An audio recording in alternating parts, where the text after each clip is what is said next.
오늘 함께 나누실 하나님의 말씀은 열왕기하 21장 1절에서 26절입니다. 므낫세가 왕이 될 때에 나이가 12세라 예루살렘에서 55년간 다스리니라. 그의 어머니의 이름은 헵시바더라. 므낫세가 여호와 보시기에 악을 행하여 여호와께서 이스라엘 자손 앞에서 쫓아내신 이방 사람의 가증한 일을 따라서 그의 아버지 히스기야가 헐어버린 산당들을 다시 세우며 이스라엘의 왕 아합의 행위를 따라 바알을 위하여 제단을 쌓으며 아세라 목상을 만들며 하늘의 1월 성신을 경배하여 섬기며 여호와께서 전에 이르시기를 내가 내 이름을 예루살렘에 두리라 하신 여호와의 성전에 제단들을 쌓고 또 여호와의 성전 두 마당에 하늘의 1월 성신을 위하여 제단들을 쌓고 또 자기의 아들을 불 가운데로 지나게 하며 점치며 사슬을 행하며 신접한 자와 박수를 신임하여 여호와께서 보시기에 악을 많이 행하여 그 진노를 일으켰으며 또 자기가 만든 아로새긴 아세라 목상을 성전에 세웠더라. 옛적에 여호와께서 이 성전에 대하여 다윗과 그의 아들 솔로몬에게 이르시기를 내가 이스라엘의 모든 지파 중에서 택한 이 성전과 예루살렘에 내 이름을 영원히 둘지라. 만일 이스라엘이 나의 모든 명령과 나의 종 모세가 명령한 모든 율법을 지켜 행하면 내가 그들의 발로 다시는 그의 조상들에게 준 땅에서 떠나 의리하지 아니하게 하리라 하셨으나 이 백성이 듣지 아니하였고 므낫세의 꾀를 받고 악을 행한 것이 여호와께서 이스라엘 자손 앞에서 멸하신 여러 민족보다 더 심하였더라. 여호와께서 그의 종 모든 선지자들을 통하여 말씀하여 이르시되 유다 왕 므낫세가 이 가증한 일과 악을 행함이 그 전에 있던 아모리 사람들의 행위보다 더욱 심하였고 또 그들의 우상으로 유다를 범죄하게 하였도다. 그러므로 이스라엘의 하나님 여호와가 말하노니 내가 이제 예루살렘과 유다에 재앙을 내리리니 듣는 자마다 두 귀가 울리리라. 내가 사마리아를 잰 줄과 아합의 집을 달인보던 추를 예루살렘에 베풀고 또 사람이 그릇을 씻어 엎은같이 예루살렘을 씻어 버릴지라.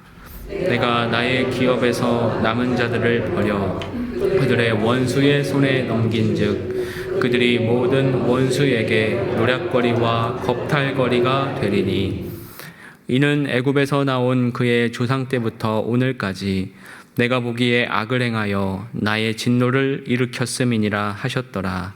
므낫세가 유다에게 범죄하게 하여 여호와께서 보시기에 악을 행한 것 외에도 또 무죄한 자의 피를 심히 많이 흘려 예루살렘 이 끝에서 저 끝까지 가득하게 하였더라.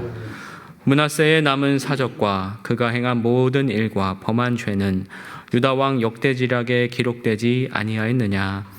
므낫세가 그의 조상들과 함께 잠에 그의 궁궐 동산 곧 우사의 동산에 장사되고 그의 아들 아몬이 대신하여 왕이 되니라. 아몬이 왕이 될 때에 나이가 22세라 예루살렘에서 2년간 다스리니라. 그의 어머니의 이름은 무슬레메시요 욥바 하루스의 딸이더라. 아몬이 그의 아버지 므낫세의 행함같이 여호와 보시기에 악을 행하되 그의 아버지가 행한 모든 길로 행하여 그의 아버지가 섬기던 우상을 섬겨 그것들에게 경배하고 그의 조상들의 하나님 여호와를 버리고 그 길로 행하지 아니하더니 그의 신복들이 그에게 반역하여 왕을 궁중에서 죽이매 그 국민이 아몬 왕을 반역한 사람들을 다 죽이고 그의 아들 요시야를 대신하게 하여 왕을 삼았더라. 아몬이 행한 바 남은 사적은 유다 왕 역대지략에 기록되지 아니하였느냐. 아몬이 우사의 동산 자기 묘실에 장사되고 그의 아들 요시야가 대신하여 왕이 되니라. 아멘. 지난 3일도 평안하셨습니까? 네, 우리는 지난 시간에 열왕기하 20장 말씀 나누었습니다. 죽을 병에 걸렸던 히스기야가 또 그 병에서 고침을 받고 난 뒤에 무슨 일이 있었는지에 대해서 나누었습니다. 히스기야가 병들어 거의 죽게 되었을 때 이사야 선지자를 통해서 집을 정리하라는 말씀을 들었습니다.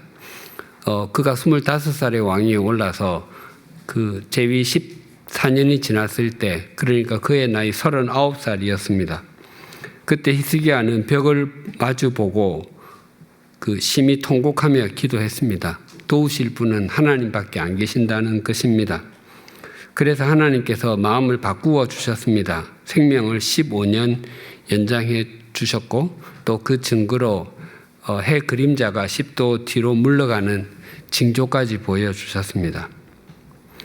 그렇게 해서 15년의 생명을 연장받았으면 정말 성실하게, 신실하게 이전보다 더 열심히 살아야 될 것 같은데 그렇지가 못했습니다. 히스기야가 병들었다는 소식을 듣고 바벨론 왕이 사신을 보내왔습니다.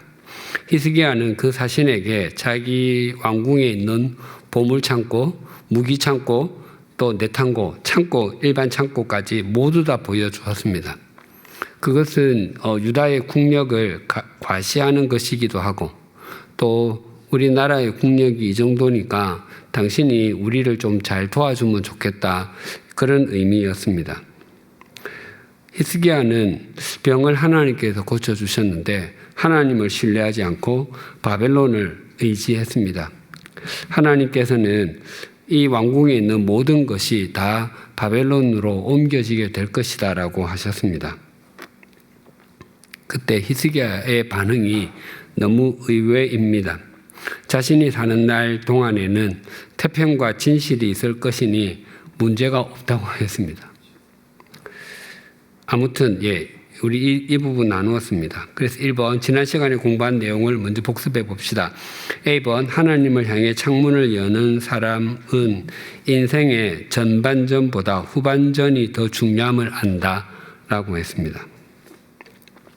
히스기야 왕이 이룬 치적이 굉장히 큰데 산당을 제거했고요. 주상과 아세라상 없앴고요. 또 700년 동안 우상 숭배하고 있던 그 모세 시대 때 만들었던 노뱀을 없앴습니다. 그 외에도 성전도 수리하고요. 일을 참 많이 했는데 그것은 전부 왕이 오르자마자 한 일입니다. 그가 생명을 15년 연장받고 난 뒤에 더 많이 해야 될 것 같은데 아무것도 성경에 나와 있지 않습니다. 그래서 히스기야의 전반전이 참 좋았다면 통치 후반전은 너무너무 안 좋았습니다.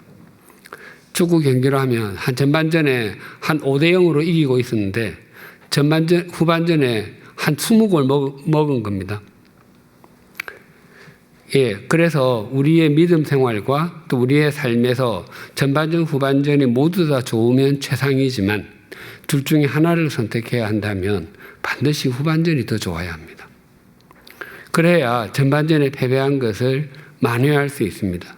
그래서 후반전에 승리가 되어야 인생 전체 또 믿음 생활 전체가 승리가 되게 되고요. 그 승리로 말미암아서 하나님 앞에 서게 되었을 때 우리의 연장전, 영원히 이어지는 연장전이 승리로 이어지게 됩니다. B번 하나님을 향해 창문을 여는 사람은 인생이 제한된 시간인 것을 인정한다. 히스기야가 죽음에 이르는 병에서 치유받고 생명을 15년 연장받았습니다. 15년 완전히 보장입니다. 무슨 일이 있어도 안 죽습니다. 그런데 뒤집어 생각하면 그 15년의 세월에서 이제 매일 하루씩 줄어드는 겁니다.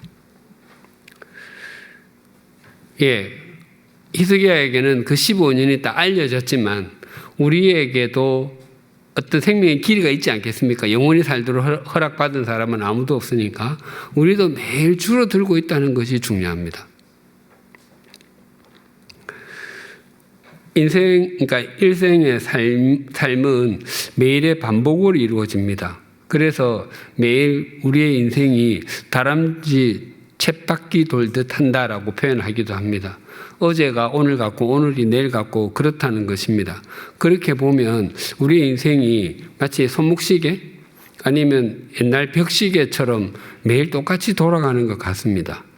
그런데 실제로 우리의 삶은 그런 손목시계, 벽시계가 아니라 모래시계와 같습니다. 모래시계는 우리가 알다시피 떨어진 모래가 떨어진 모양 그대로 있습니다. 그러니까 우리가에게 있는 지금의 모습은 지나온 삶의 결과인 거죠. 더 중요한 것은 우리 인생의 모래시계는요, 윗부분이 가려져 있다는 겁니다. 그게 가려져 있지 않으면 이제 떨어질 때가 딱 다가오면 좀 더 정신 차리고 열심히 살 것 같은데 그게 가려져 있어서 아무도 알지 못합니다. 또 어떤 분들은 그때가 약간 예상이 되는 사람도 있지만 그렇지 못한 사람들이 훨씬 더 많습니다. 그래서 자신의 인생이 제한된 길이인 것을 알고 그 시간을 건져 올리는 사람이 지혜로운 사람입니다. 10번 하나님을 향해 창문을 여는 사람은 하나님이 역사와 인생의 주관자이심을 신뢰한다. 열왕기의 일대 독자는 바벨론에서 포로 생활을 하던 유다 백성이라고 했습니다. 그들은 이 이야기를 듣고 읽으면서 가슴을 쳤을 것입니다. 바벨론에서 포로 생활을 하면서 왜 유다가 무너졌는지를 뼈저리게 느끼게 되었을 것입니다. 그때 우리 조상 히스기야 왕이 병에서 나음을 받고 바벨론을 의지하지 않고 하나님을 신뢰했어야 하는데 바벨론이 유다를 잘 돌봐줄 것처럼 그때는 혹시 말했을지라도 우리가 지금 그 나라에 와서 포로 생활을 하고 있는데 그런 생각을 했을 것입니다. 또 히스기야는 39살 때 생명을 15년 연장받았습니다. 그가 총 54년을 살았으니까 15년은 인생의 25%가 넘는 굉장히 긴 기간입니다. 그에게는 참 중요한 시각이었을 것입니다. 그런데 지금의 시각으로 보면 히스기야가 그 생명을 연장받지 않았다면 그는 지금보다 훨씬 더 믿음의 사표로 평가받을 수 있었을 것입니다. 그래서 우리가 우리의 기도 제목을 가지고 기도를 드리는데 우리의 방법대로만 응답해 달라고 하는 것은 지혜롭지 않은 일일 수 있습니다. 하나님께서 더 나은 것을 준비하고 계시고 그렇게 응답하고 계심에도 우리가 생각하는 대로만 응답해 달라고 하면 히스기야처럼 될 수 있습니다. 물론 우리가 그 당시에 살았다면 히스기야가 그때 생명을 연장받지 못했다면 하나님께 이렇게 기도했을 거예요. 하나님 왜 이러십니까? 살려주셔야 되지 않겠습니까? 히스기야가 행했던 것이 얼마나 많이 있습니까? 그렇게 때를 쓴다고 할까요? 칭얼거린다고 할까요? 그렇게 간구했을 것입니다. 그래서 우리가 우리의 인생에 어떤 일이 일어나든 또 어떻게 전개되든 그것이 우리가 예상했든 예상하지 못했든 하나님께서 우리가 생각하는 것보다 훨씬 더 나은 길로 인도하고 계신다는 것을 우리가 깊이 신뢰할 때 우리와 하나님과의 관계는 날마다 새로워지고요. 우리 인생도 또 새로워지지 않을 수 없습니다. 이번 다니엘 6장 10절과 시편 90편 10절 12절 암송해 보십시다.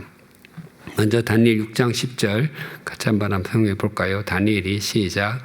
다니엘이 이 조서에 왕의 도장이 찍힌 것을 알고도 자기 집에 돌아가서는 윗방에 올라가 예루살렘으로 향한 창문을 열고 전에 하던 대로 하루에 3번씩 무릎을 꿇고 기도하며 그의 하나님께 감사하였다. 아멘. 그 다음에 시편 90편 10절과 12절입니다. 우리의 시작. 우리의 연수가 70이요 강건하면 80이라도 그 연수의 자랑은 수고와 슬픔뿐이요 신속히 가니 우리가 날아가나이다. 우리에게 우리날 예수함을 가르치사 지혜로운 마음을 얻게 하소서. 아멘. 예. 그러니까 이 모세가 80년, 지난 80년보다 이후에 40년이 더 복되었기 때문에 아마 이렇게 고백을 할 수 있을 것으로 생각이 됩니다. 예, 오늘 21장 1절부터 18절은 므낫세의 이야기인데 제가 고인물이라고 제목을 하나 더 붙여놨는데 요즘은 이 고인물을 특히 아이들이 게임을 할 때 그 게임을 오랫동안 플레이해서 굉장히 실력자를 고인물이라 그러더라고요. 그 의미는 아니고요. 옛날에 그런 격언이 있죠. 고인물은 썩는다고. 예, 그 고인물은 이제 흐르던 물이 멈추면 생기는 거 아닙니까? 예, 그래서 고인물에서 말라리아, 댕기열병 뭐 이런 질병들이 생기고 모기의 온상입니다. 예, 므낫세가 오랫동안 통치했는데 그 통치가 고인물과 같아서 온갖 영적인 질병이 다 튀어나왔다고 제가 고인물이라고 한번 붙여봤습니다. A번 므낫세는 12세의 왕위에 올라 몇 년 동안 다스렸습니까? 1절 같이 볼까요? 므낫세가 왕이 될 때에 나이가 12세라 예루살렘에서 55년간 다스리니라. 그의 어머니의 이름은 헵시바더라. 예, 55년. 므낫세는 요셉의 첫째 아들의 이름도 므낫세죠. 그래서 창세기에 보면 그 이름의 뜻이 잊어버림이라고 되어 있습니다. 그러니까 요셉에게 므낫세는 애굽에서의 종살이와 옥살이를 잊게 해주는 것이었다면 히스기야에게 므낫세는 아버지가 행한 어떤 신앙적인 행동을 잊게 해주는, 잊어버리는 그런 역할이었다고 생각됩니다. 이 므낫세는 12살의 왕위에 올랐는데 표면적으로는 아버지가 15년의 생명을 연장받았으니까 생명을 연장받고 3년 후에 태어난 아이인 셈이잖아요. 그런데 당시 유다의 역사를 이렇게 쭉 보면은 겹치는 기간들이 있고 그 왕이 몇 년 통치했다 그러면 유대 역사보다 훨씬 더 긴 거예요. 그래서 그 므낫세는 아버지가 병들었을 때 이미 7살 정도였다고 봅니다. 그리고 5년이 더 지난 후인 12살부터 이제 공동 통치를 해서 10년 동안 통치하고 그리고 이어서 통치를 한 것으로 그렇게 보입니다. 이제 아까도 말씀드렸지만 바벨론에서 포로 생활을 하던 유다 백성은 므낫세에 관한 이 내용을 듣고 읽으면서 과거에 하나님을 등지고 우상 숭배를 했던 그것들을 떠올리며 얼마나 하나님께 엄청난 죄를 저질렀는지를 확인했을 것입니다. 그래서 그것이 이렇게 살면 안 되는 것이구나를 각인했을 것입니다. 그들이 돌아온 이후에는 그들이 뭐 바알을 숭배했다, 아세라 숭배했다 이런 얘기가 성경에 나오지 않습니다. 신약 성경에도 그런 얘기 없고요. 신약 성경에 탐심이 우상 숭배다 이런 얘기는 있지만 너희들 절대로 아세라 섬기지 마라, 바알을 숭배하지 말라 이런 얘기는 없습니다. B번 므낫세는 하나님께서 보시기에 악행을 저지르는 것으로 일관했습니다. 그 악행이 구체적으로 어떠했는지 살펴봅시다. 2절에서 7절까지 쭉 나와 있는데요. 먼저 갑은 2절 한번 먼저 읽어볼까요? 므낫세가 여호와 보시기에 악을 행하여 여호와께서 이스라엘 자손 앞에서 쫓아내신 이방 사람의 가정한 일을 따라서 이방 사람의 가정한 일을 따랐답니다. 그러니까 이 므낫세가 저지른 모든 범죄는 하나님께서 여호와 보시기에 죄를 지은 건데 그 여호와 보시기에가 문자적으로는 여호와의 눈 안에입니다. 하나님의 왕들에 대한 평가의 기준은요, 경제, 국방, 외교 이런 것들에 얼마나 업적이 컸는지 작았는지 그런 것으로 하지 않고요, 하나님과의 관계였습니다. 그러니까 하나님께서 쫓아내신 이방 사람의 가정한 일을 따랐다는 것은 자신들이 하나님의 백성됨을 부정하는 것입니다. 이스라엘의 정체성은 이방과의 구별됨이었습니다. 하나님께서 이스라엘 자손들에게 이방인과 다른 삶, 다른 믿음을 가지라고 수도 없이 많이 말했습니다. 그것을 잘 모아놓은 책이 레위기입니다. 그런데 그것이 사라진 것입니다. 다르게 살라고 말씀까지 주셨는데 그들과 똑같이 된 거예요. 예, 그들을 징계하는 도구가 이스라엘 자손이었는데 징계하는 자나 징계받는 자가 똑같아져 버린 거예요.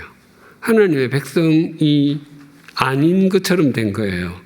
그래서 하나님께서 그 이스라엘 자손들에게 요구했던 것이 너희들은 이방 자손들과 반드시 차이가 나라고 그렇게 했는데 나중에 되니까 차이 안 난다는 거예요. 이방 사람의 가정한 일을 따른다는 것은 므낫세가 하나님께 앞에서 범죄한 것의 요약이기도 하고요, 결론이기도 합니다. 예, 이방인과 유대인의 차이가 없어져 버렸습니다. 3절, 예, 또 한번 읽어볼까요? 그의 아버지 히스기야가 헐어버린 산당들을 다시 세우며 이스라엘의 왕 아합의 행위를 따라 바알을 위하여 제단을 쌓으며 아세라 목상을 만들며 하늘의 1월 성신을 경배하여 섬기며, 예, 여기는 그 세 가지가 나오는데요. 그 나번, 그의 아버지 히스기야가 헐어버린 산당을 다시 세웠습니다. 산당을 다시 세웠다고 하는 것은 예루살렘 성전에 대한 부정입니다. 산당이나 성전이나 똑같다는 거죠. 또 산당을 다시 세웠다고 하는 것은 아버지가 대대적으로 산당을 없애는 종교개혁을 했는데 그 아버지가 행한 종교개혁에 대한 부정입니다. 아버지가 행한 거 틀렸다는 거예요. 산당이 있는 게 더 맞다는 거예요. 당시 산당 우리들이 쭉 살펴왔지만 여러 왕들이 정말 하나님 앞에 신실하게 살려고 했는데 또 이것들은 잘했는데 산당은 없이 하지 않았더라, 이런 내용들이지 않았습니까? 굉장히 아쉬운 표현인데 산당을 딱 없앤 왕 대부분 그냥 산당을 내버려 둔 형태였고, 산당을 없애는 왕은 히스기야와 뒤에 나오는 요시야 딱 두 사람밖에 없습니다. 그런데 이 므낫세는 앞에 그 남북으로 갈릴 때 그 르호보암과 함께 산당을 다시 세웠습니다.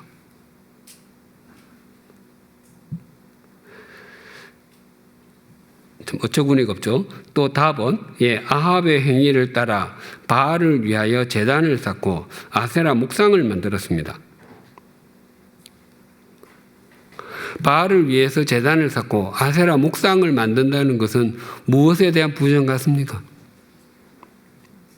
예, 하나님께 드리는 예배, 제사에 대한 부정입니다. 하나님만 숭배받아야 되는 거 아니고 바알도 아세라도 숭배받아야 된다는 거예요.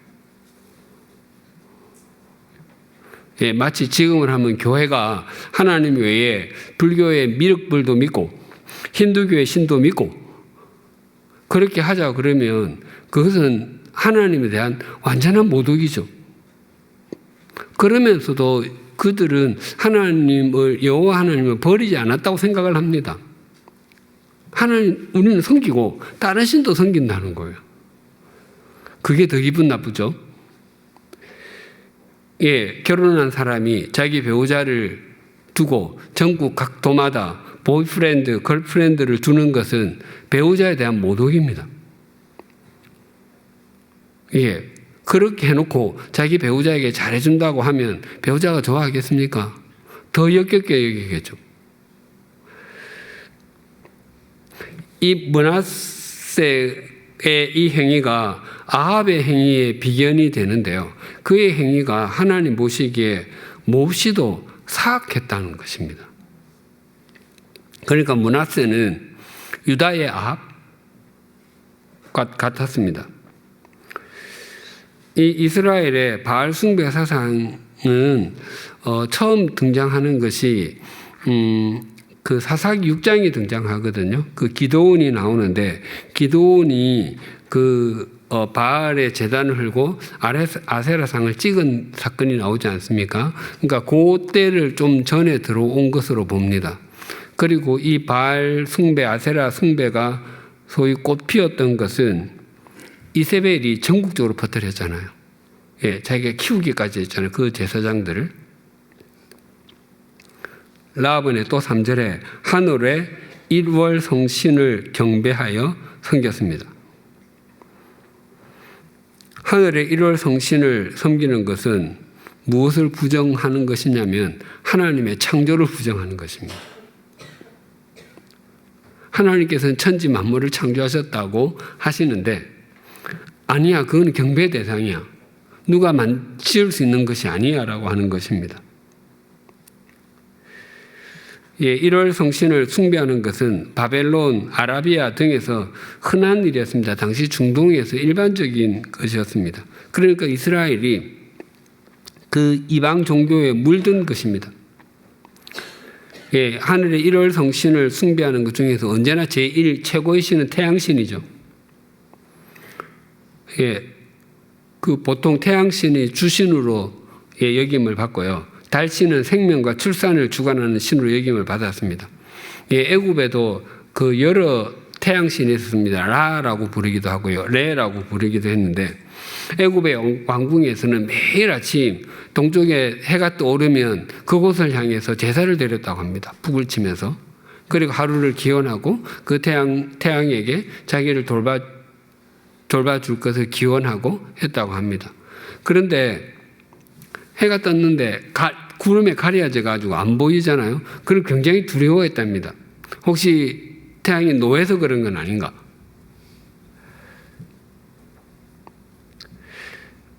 예, 여러 미신을 믿는 사람은 생각할 것이 참 많죠. 뭐 이사 날짜, 결혼 날짜 이런 거 다 받아야 되잖아요. 예, 그 요즘은 좀 흐려졌다고 하는데 그 제주도에 신구간이라는 거 있지 않습니까? 그 대한 지나고 나서 닷새 지난 1월 25일부터 입춘 이틀 전인 2월 1일까지의 기간을 가리키는데 이때는 그 인간의 주관을 하는 그 신들이 업무 교체를 하기 때문에 이때 이사를 하면 아무 재앙이 없다는 거예요. 당연히 그때 비싸겠죠. 모든 사람들이 그때 이사를 하려고 하면은 그 얼마나 귀찮습니까? 근데 그리스도는 그런 게 필요 없잖아요. 예, 그 끝나는 그 다음날 하면은 일찍 해야 되면 그때 하면 정말 다 놀 거 아니에요? 예, 마아버는 4절, 5절, 7절 우리 한번 차례를 읽어볼까요? 여호와께서 전에 이르시기를 내가 내 이름을 예루살렘에 두리라 하신 여호와의 성전에 쌓고 또 여호와의 성전 두 마당에 하늘의 1월 성신을 위하여 제단들을 쌓고 또 자기가 만든 아로새긴 성전에 세웠더라. 옛적에 여호와께서 이 성전에 대하여 다윗과 그의 아들 솔로몬에게 이르시기를 내가 이스라엘의 모든 지파 중에서 택한 이 성전과 예루살렘에 내 이름을 영원히 둘지라. 여호와의 성전에 여러 우상의 제단을 세웠습니다. 그러니까 여호와의 성전의 그 성소 안에는요 분향단이 딱 하나 있습니다. 향단 또는 분향단. 그리고 그 뜰에 번제단 하나 있죠. 예, 그 하나씩밖에 없는 것은 유일하신 하나님을 섬긴다는 것입니다. 그런데 거기에 여러 우상의 제단들을 갖다 놨어요. 그게 이미 그 유일신을 부정하는 거예요. 그것을 갖다 놓은 것은요 성전에 대한 부정입니다. 그 성전은 하나님만 섬기는 곳이어야 하는데 무슨 소리야. 여기서 바알도 섬기고 아세라도 섬기고 다른 신들 다 섬길 수 있어 하는 것입니다.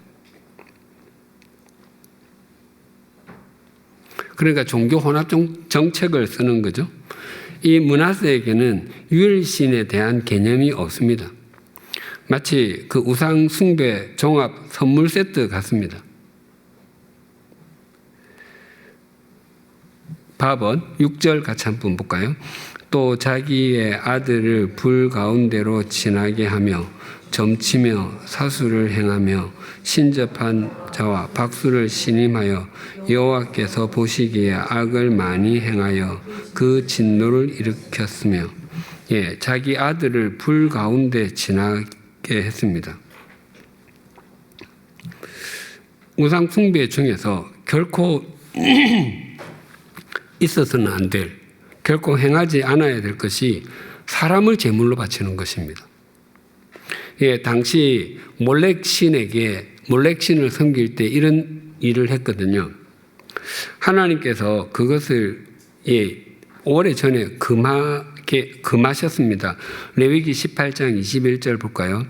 너는 결단코 자녀를 몰렉에게 주어 불로 통과하게 함으로 내 하나님의 이름을 욕되게 하지 말라. 나는 여호와니라.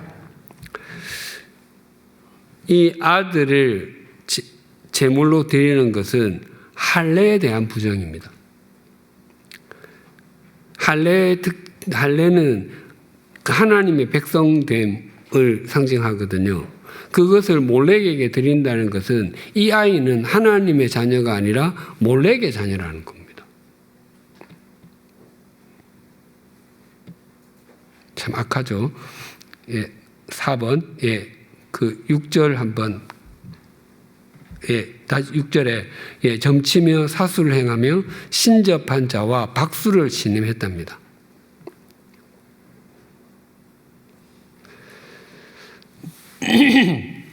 이런 사람들도 가까이 하지 말라고 하나님께서 말씀하셨죠.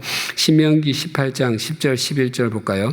그의 아들이나 딸을 불 가운데로 지나게 하는 자나 점쟁이나 길흉을 말하는 자나 요술하는 자나 무당이나 지는 자나 신접자나 박수나 초혼자를 너희 가운데 용납하지 말라.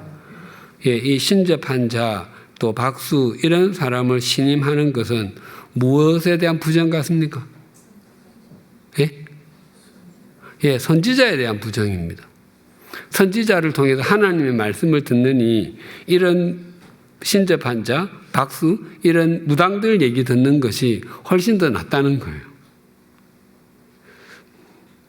이 중에는 그런 분 안 계시리라고 생각이 되지만 무당 찾아가서 무슨 얘기를 듣고 싶습니까? 혹시 무당 찾아가가지고 어떻게 하면 내가 좀 바르고 신실하게 살 수 있을까요? 어떻게 하면 내가 손해보더라도 속상해하지 않고 넉넉한 마음의 소유자가 될까요? 그런 거 물어보는 사람이 있습니까? 다 자기 이기심, 자기 욕망 성취예요. 그러니까 하나님의 말씀을 듣는 것은 내 인생에 별로 도움이 안 되고 늘 하나님은 쓴소리만 하시고 너무 싫고 그냥 무당들이 달콤한 얘기하니까 그 소리 듣고 싶다는 거예요. 예전에 본 기사에 의하면 대한민국에 무속인이 30만 명 있답니다. 별로 안 놀라시죠? 대한민국에 목사가 몇 명 있는지 아십니까? 목사는 2만 명 정도 있답니다.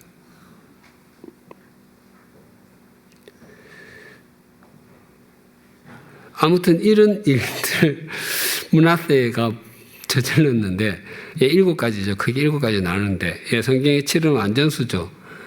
정말 하나님 앞에서 저지를 수 있는 온갖 악을 다 저지르는 것 같아요. 10번 하나님께서는 이스라엘이 계명과 율법을 성실히 지키면 이 땅을 떠나지 않게 해주시겠다고 말씀하셨지만 이스라엘 백성은 그 말씀을 듣지 않았습니다. 그 이유가 무엇이었습니까? 8절 9절 볼까요? 만일 이스라엘이 나의 모든 명령과 나의 종 모세가 명령한 모든 율법을 지켜 행하면 내가 그들의 발로 신은 그의 조상들에게 준 땅에서 떠나 유리하지 아니하게 하리라 하셨으나 이 백성이 듣지 아니하였고 므낫세의 꾀임을 받고 악을 행한 것이 여호와께서 이스라엘 자손 앞에서 멸하신 여러 민족보다 더 심하였더라. 므낫세의 꾀임을 받았답니다. 하나님께서는 이스라엘 자손에게 늘 한결같이 행한 명령이 있죠. 여호와의 말씀을 지켜 행하라는 것입니다. 다른 거 다 필요 없고 좌로 우로 치우치지 말고 오직 율법이 가르친 대로 행하라는 것입니다. 그러면 형통하게 해주겠다 약속을 했습니다. 그런데 이 백성이 듣지 아니하였답니다. 그들이 듣지 않았다고 하지 않고요. 이 백성이 듣지 아니하였다는 것은 이 백성은 분명히 그 말을 들어야 하는 백성인데 듣지 않았다는 거예요. 너무너무 안타까운 심정을 이렇게 표현하는 것입니다. 예. 그것이 므낫세의 꾀임을 받았다고 하는데 그 꾀임을 받다의 문자적인 뜻은요. 길을 잃게 하다입니다. 예, 누군가의 길을 잃게 하는 것은 굉장히 큰 범죄입니다. 건강하지 못한 어떤 종교단체, 또 이단, 무속 이런 사람들이 바르지 않은 것은 사람들의 길을 잃게 만듭니다. 그래서 자기들에게 매이도록 만듭니다. 그건 굉장히 악한 일입니다. 교회가 아무리 좋아도 또 목사가 아무리 뛰어나도 자기 말을 듣도록 만들면 그 사람은 참 목회자가 아닙니다. 다 주님을 보도록 하고 주님을 따라가도록 해야지 자기를 따라오도록 만들면 그것은 전부 다 틀리고 가짜고 사기꾼입니다. 그래서 인생에 그 사람 길을 잃게 하면요. 그 인생은 끝납니다.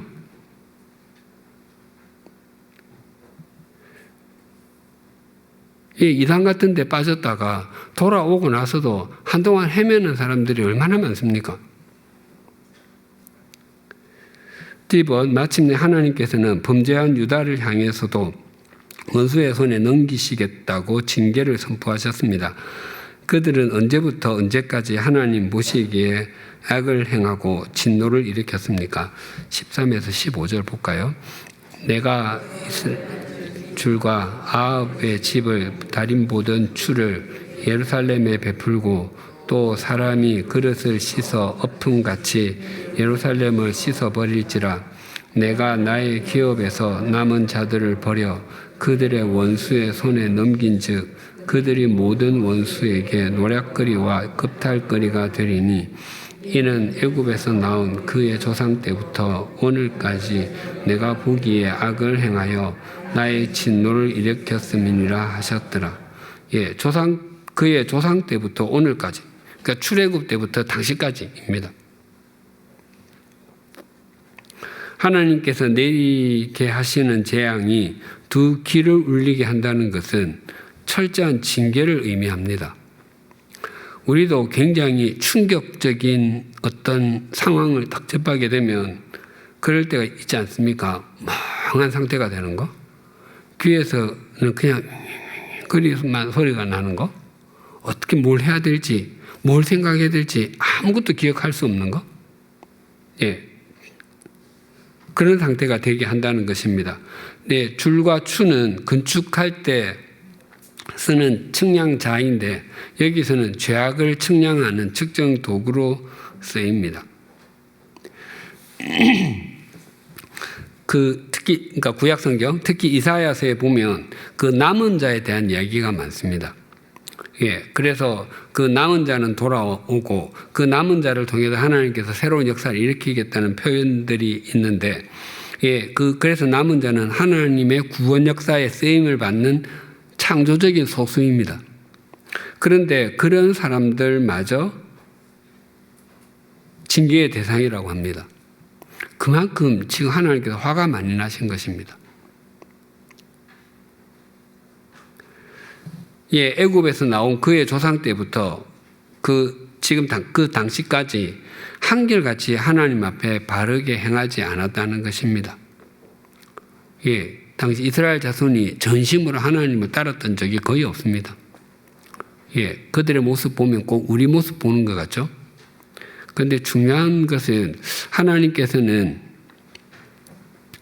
예, 그 마음대로 살지 않고 자기 부인하고 하나님을 존중하는 사람을 통해서 역사하시고요. 그런 사람을 통해서 세상을 새롭게 해 가십니다.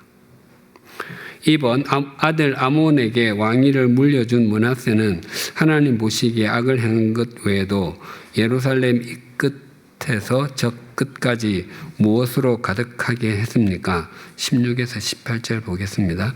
므낫세가 유다에게 범죄하게 하여 여호와께서 보시기에 악을 행한 것 외에도 또 무죄한 자의 피를 심히 많이 흘려 예루살렘 이 끝에서 저 끝까지 가득하게 하였더라. 므낫세의 남은 사적과 그가 행한 모든 일과 범한 죄는 유다 왕 역대 지략에 기록되지 아니하였느냐.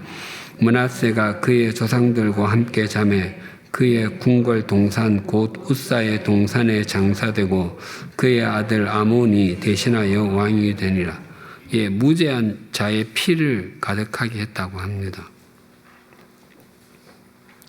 므낫세는 참 선한 왕 히스기야의 아들이었지만 하나님께서 보시기에 악으로 일관하는 삶을 살았습니다. 이 므낫세가 죽은 이후에 유다는 급격하게 하얀 곡선을 걷습니다. 이제 멸망으로 치달아 내려갑니다. 뒤에 그 요시야 때 반짝하는 게 있었지만 그 기울기가 이미 너무 많이 기울어 가지고 회복되지 못했습니다. 이 무죄한 자의 피는 뭐 정확하게 말을 하지 않지만 그 몰렉 종교의 인신 제물로 드려졌던 그 아이들의 피, 또 므낫세에게 착취당한 사람들, 하나님의 말씀을 전했던 선지자들의 피 등을 의미할 것이라고 학자들은 생각을 합니다. 히브리서 11장이 믿음장인데 그 믿음장인 여러 믿음의 선진들이 나오는데 그 중에 그 11장 37절에 이런 말씀이 있습니다. 돌로 치는 것과 톱으로 켜는 것과 시험과 칼로 죽임을 당하고 쭉 이어 나오는데 이 톱으로 켜는 것과라는 말이 있는데 그 유대 전승에 의하면 므낫세가 이사야 선지자를 톱으로 켜서 죽였다고 합니다. 그래서 이 톱으로 그 켜는 것과 할 때 이것은 아마 이사야를 염두에 두고 기록했을 것이다라고 봅니다. 므낫세는 남유다, 북이스라엘 전체를 통틀어서 가장 긴 기간 55년을 통치했습니다. 그런데 그의 업적은 비교적 간단하게 서술됩니다. 그리고 그의 업적도 하나님 보시기에는 범죄로 얼룩진 것이었습니다. 19절에서 26절은 아몬 왕인데요. 제가 구정물이라고 붙였거든요. 예, 그 아버지 므낫세는 오랫동안 있어서 점점 더 그 구정물이 되어 갔다면 아몬은 딱 2년 통치했거든요. 그런데도 완전히 처음부터 들어왔습니다. 예, A번 아몬은 왕위에 올라 2년간 통치했습니다. 하지만 그는 하나님을 버리고 하나님의 길로 행하지 않고 우상을 섬기고 경배하는 어떤 길로 행했습니까? 19절에서 22절 볼까요? 아몬이 왕이 될 때에 나이가 22세라 예루살렘에서 2년간 다스리니라. 그의 어머니의 이름은 무슬레메시요 욥바 하루스의 딸이더라. 아몬이 그의 아버지 므낫세의 행한 같이 여호와 보시기에 악을 행하되 그의 아버지가 행한 모든 길로 행하여 그의 아버지가 섬기던 우상을 섬겨 그것들에게 경배하고 그의 조상들의 하나님 여호와를 버리고 그 길로 행하지 아니하더니 예, 그의 아버지가 행한 모든 길. 아모스가 22살의 왕위에 올랐거든요. 그러니까 므낫세는 55년을 통치했잖아요. 그러니까 이 아몬이 태어날 때 므낫세는 45살이었습니다. 그러니까 아몬은 틀림없이 장남이 아니었을 거예요. 성경에 자식들이 나오지 않지만, 그 자식들이 아니었음에도 불구하고 그러니까 장남이 아니었을 이 거의 틀림없는데도 왕이 되었다고 하는 것은 여러 왕자들이 있었다면 그 중에 좀 더 뛰어났을 거예요. 어쩌면 우리 그 조선시대 초기처럼 왕자의 난들이 있었는지도 몰라요. 그런데 아무튼 므낫세와 아몬은 하나님 보시기에 악을 행하는 데는 부전자전이었습니다. 똑같았습니다. 아몬은 55년을 통치한 므낫세에 비해서 굉장히 짧은 기간 2년을 통치했거든요. 그런데도 그 악을 행하는 데는 아버지의 어깨를 견주었던 것은 그만큼 악했다는 거예요.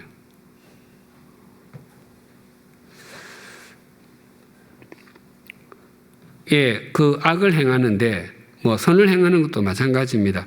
기간이 길어서 규모가 커서 잘 알려지기도 하지만 규모가 작아서 잘 안 알려지는 것들도 많잖아요. 근데 또 짧아서.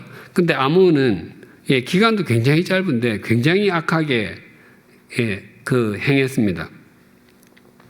므낫세가 유다 백성의 믿음과 삶의 길을 잃게 했는데 그때 아마 제일 길을 심하게 잃었던 사람이 아몬 같습니다. B번 아몬 왕의 신하들이 반역하여 왕을 왕궁 안에서 살해했습니다.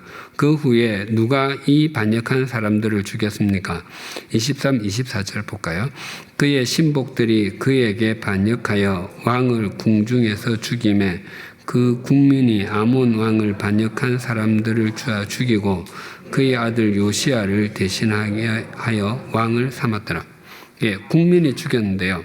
아몬은 신하들에게 반역을 당했습니다. 그러니까 신하들이 보기에도 겨우 왕이 2년밖에 통치하지 않았는데 저분은 아무리 봐도 왕이라고 할 수가 없는 거예요. 그래서 없앴습니다. 그런데 우리가 그 북이스라엘의 예를 우리가 이전에 계속 봤지만 누가 반란을 일으키면 그 사람이 왕이 되잖아요. 근데 유다는 그렇지가 않습니다. 신하들이 반란을 일으켰는데 이제는 국민들이 그 반란을 일으킨 사람을 죽인 거예요. 그 중에 누가 왕이 되려고 했는지는 몰라도 그리고 왕이 올린 사람이 요시야인데 우리가 다음 시간에 보겠지만 요시야가 왕위에 오를 때 그의 나이가 겨우 8살이었습니다. 그러니까 유다 백성들에게는 공통된 컨센서스가 있는데 그것은 그러니까 이 나라의 왕은 다윗의 후손이어야 된다는 거예요. 다른 지파 사람들 또 다른 집안 사람들은 되면 안 된다는 거예요. 10번 아몬 왕이 통치 2년 만에 죽은 후에 그의 뒤를 이어 왕위에 오른 사람은 누구였습니까? 25절 26절 볼까요? 아몬이 행한 바 남은 사적은 유다 왕 역대 지략에 기록되지 아니하였느냐? 아몬이 우사의 동산 자기 묘실에 장사되고 그의 아들 요시야가 대신하여 왕이 되니라. 요시야가 왕이 됐는데요. 아몬은 그 아버지 므낫세도 그랬는데 그 우사의 동산에 장사되었습니다. 그 우사의 동산이 왕궁 내에 위치한 것으로 보이고요. 또 그 소유주가 우사라는 사람이었던 것으로 보입니다. 므낫세는 55년을 통치했거든요. 그런데도 그 왕의 묘실에 묻히지 못했습니다. 이 아몬은 2년 통치하고 묻히지 못했고요. 요시야는 8살에 왕위에 올랐으니까 이 아몬이 16살 때 태어난 아들입니다. 그러니까 틀림없이 요시야는 아몬의 첫아들이었을 거예요. 그런데 아몬은 아버지 그 므낫세와 똑같은 길을 걸었는데 요시야는 아버지 아몬과는 전혀 다른 길을 걸었습니다. 부모의 영향이 자녀에게 미치는 것도 사실이지만 결국 삶과 믿음은 개인의 몫입니다. 예전에도 말씀드렸지만 신앙에는요 연속성도 있고 불연속성도 있습니다. 그러니까 히스기야와 므낫세는 불연속이죠. 므낫세와 아몬은 악한 쪽으로 연속이에요. 또 아몬과 요시야는 불연속이에요.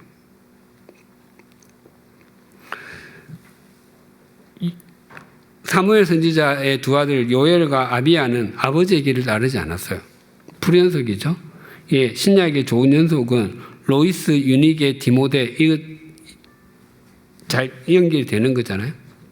예, 그러니까 이런 예도 있을 수 있는데, 예, 우리가 바르게 신앙생활해서 우리 자녀들에게 좋은 믿음의 본이 되기를 바라면서 우리 아이가 어떤 삶을 사는 것은 스스로 그 삶을 살아가도록 해야 합니다. 디본 므낫세 왕은 55년 동안 통치했고 아몬 왕은 2년 동안 통치했습니다. 그러나 두 사람은 모두 하나님 보시기에 악을 행하는 길을 걸었습니다. 어떤 자리에 오래 재직해서 유익한 경우와 유익하지 못한 경우, 또 짧게 재직해서 유익하지 한 경우와 그렇지 못한 경우를 본 경험이 있다면 나누어 봅시다. 예, 뒤에도 말씀드렸지만 그 기간은 그렇게 중요하지 않습니다. 므낫세와 아몬은 통치 기간과 상관없이 우상 숭배하는 일관된 삶을 살았습니다. 예, 오늘날에도 우상 숭배는 여전히 팽배하고 있죠. 예, 오늘날의 우상은 한번 생각해 보십시다. 황금만능주의, 자기 욕망 추구하는 거, 자기 중심적 세계관, 또 하나님과 재물을 동시에 섬기려 하는 거, 이런 것들 다 그 우상 숭배죠. 예수님은 3년 공생에 보내시고요. 인류를 구원했습니다. 5번, 오늘 배운 것을 적용하여 정리해 봅시다.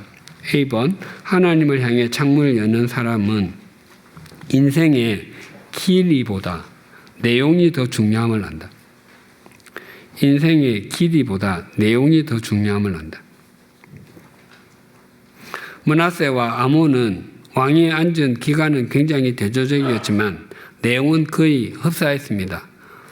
두 사람의 삶의 또 믿음의 내용은 컨트롤 C, 컨트롤 V 아니면 도플갱어와 같을 정도로 똑같았습니다. 하나님께서 우리 각자에게 허락한 생명의 길이는 다 다릅니다. 그 길이를 정하시는 분은 하나님이십니다. 그런데 그 내용을 채우는 것은 자신의 몫입니다. 물론 그 채워가는 그 채움 속에 하나님의 역사하심, 하나님의 인도하심, 하나님의 자비하심이 있습니다. 나 자신의 인생은 의미 있고 가치 있으며 영원한 것으로 채워지고 있는가 한번 생각해 볼 수 있어야 되겠죠. 네. 우리가 우리의 삶 가운데 이 땅에서 마지막 숨을 내어 쉬고도 그것을 가져갈 수 있는 것인지 없는 것인지 생각해 볼 수 있어야 되겠죠. B번, 하나님을 향해 창문을 여는 사람은 하나님 한 분만 섬기는 것이 영원한 이익임을 안다. 하나님 한 분만 섬기는 것이 영원한 이익임을 안다. 다양한 우상 숭배를 하면요, 그 우상들 다 맞춰야 되잖아요. 그러니까 귀찮습니다. 또 손해가 되는 일입니다. 하나님 한 분만 섬기면 다른 신에 대해서는 아무것도 생각하지 않아도 됩니다. 그래서 이익입니다. 그 출애굽기 20장 3절 볼까요? 너는 나 외에는 다른 신들을 내게 두지 말라. 우리 믿음 생활의 관건은 우리 앞에 하나님만 둘 것인가, 아니면 하나님과 함께 다른 우리가 하나님과 동등하다고 여기는 것을 함께 둘 것인가의 싸움입니다.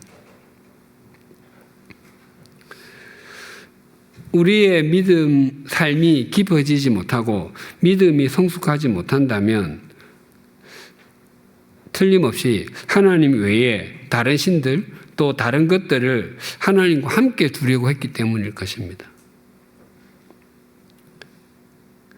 하나님께서 우상을 만들지 말라고 하셨죠. 그것도 그렇게 되어 있습니다. 너를 위하여 우상을 만들지 말라. 너를 위하여. 하나님을 위해서가 아니라 우리를 위해서.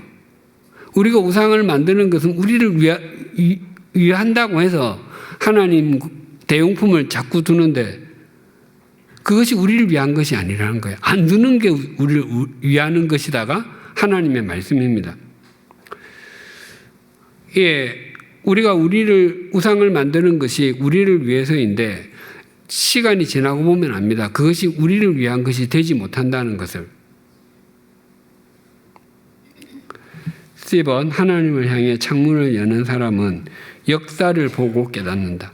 역사를 보고 깨닫는다.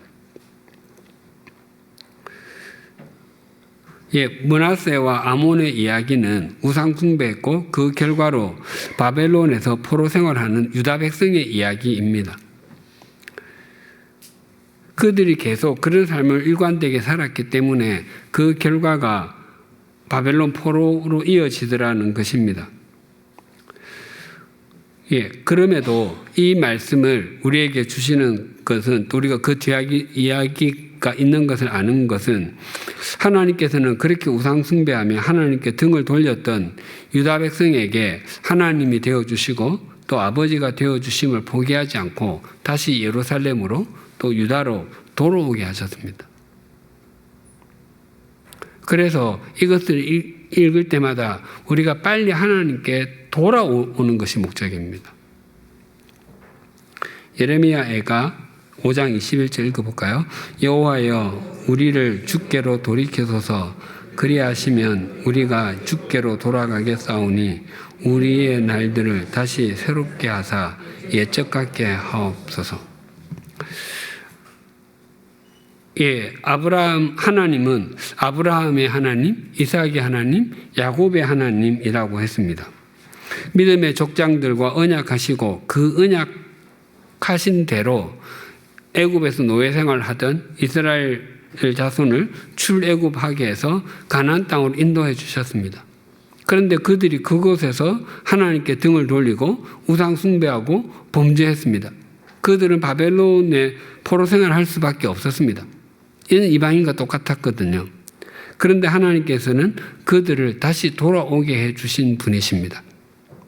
그 이스라엘 자손을 그렇게 인도하신 그 하나님이 우리에게는 우리 주 예수 그리스도의 하나님입니다.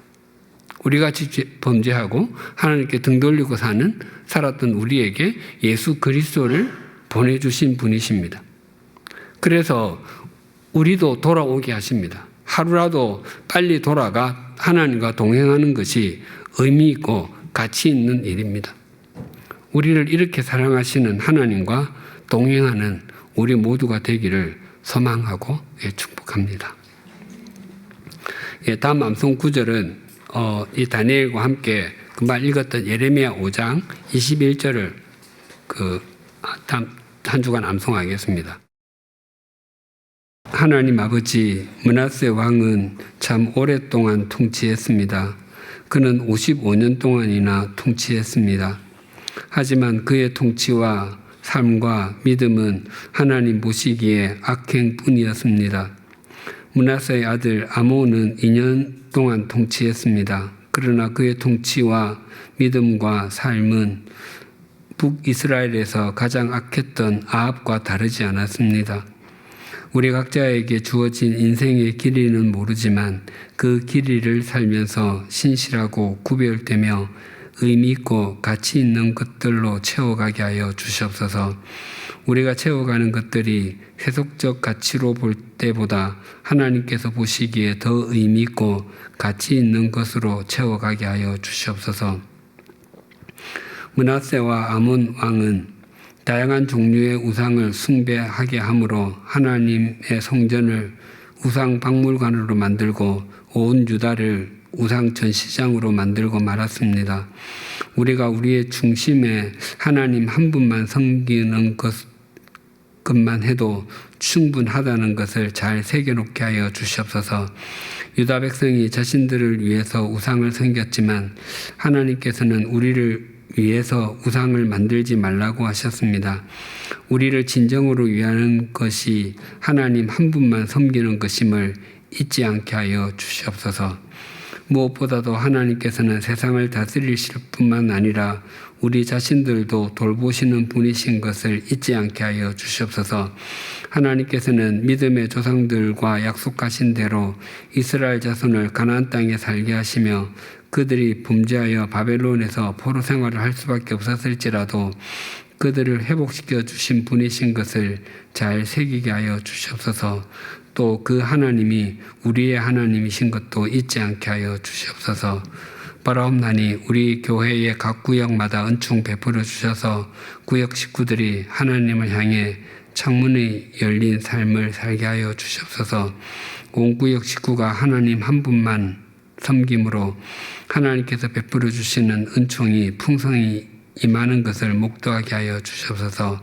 그래서 구역 모임이 하나님으로 인해서 풍성해지게 하여 주시옵소서. 예수님의 이름으로 기도드리며 우리 주 예수 그리스도의 은혜와 하나님 아버지의 사랑과 성령님의 교통하심이 인생의 길이보다 내용이 더 중요함을 알아 오직 하나님 한 분만을 섬김으로 마지막 숨을 내어 쉬는 순간까지 하나님과 평화하며 살아가기를 소망하고 결단하는 주님의 사람들과 100주년 기념교회 위에 또한 구역 모임과 구역장, 군찰들 위에 지금으로부터 영원토록 함께 해 주시기를 간절히 축원하옵나이다. 아멘.